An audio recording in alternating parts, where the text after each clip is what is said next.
ఇంకా ఈరోజు డేట్ అయితే కనుక 29వ తారీఖు మే నెల 2024 సంవత్సరం. ఈరోజు మనం మొలకల చెరువు అలాగే అంగళ టమాటా మార్కెట్లో ధరలు ఎలా వెళ్తున్నాయో తెలుసుకుందాం. దానికన్నా ముందుగా మన ఛానల్ అనేది ఇంకా ఎవరు కొత్తగా చూస్తున్నట్లయితే కనుక లైక్ చేసి షేర్ చేసి సబ్స్క్రైబ్ చేసుకోండి. ఇంకా ఎవరు కొత్తగా చూస్తుంటే కనుక సబ్స్క్రైబ్ చేసుకొని నోటిఫికేషన్ అనేది బెల్ ఐకాన్ అనేది ఆన్లో పెట్టుకొని మీకు ప్రతి వీడియో అనేది నోటిఫికేషన్ వస్తుంది. ఇంకా ముందుగా అయితే అంగళ సమాచారం తెలుసుకుంటే కనుక క్యాన్ మండి, వద్రా మండి, టీవీఎస్ మండి అయితే వేలంపాట్లు నడిచినాయి.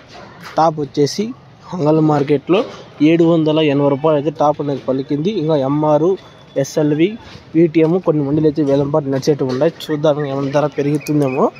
ఇప్పుడు దాకా అయితే 780 రూపాయలు అయితే టాప్ అనేది పలికింది. మొలకల చెరువు వచ్చేసి వేలంపాట్లు ప్రారంభమేసి ఒక 20 నిమిషాలు అయితే అవుతుంది. టాప్ వచ్చేసి 520 రూపాయలు అయితే టాప్ అనేది పలికింది. మొలకల చెరువు టమాటా మార్కెట్లో 22 కిలోల బాక్స్ 520 రూపాయలు అనేది టాప్ అనేది పలికింది. ధర అయితే తగ్గిందని చెప్పొచ్చు వీడియోలో. ఇంకా చూద్దాం వేలంపాట్లు నడిచేట్టు ఉన్నాయని ధర పెరుగుతుందని చెప్తూ వీడియో నచ్చితే కనుక లైక్ చేసి షేర్ చేసి సబ్స్క్రైబ్ చేసుకున్నాం. Okay, thank you.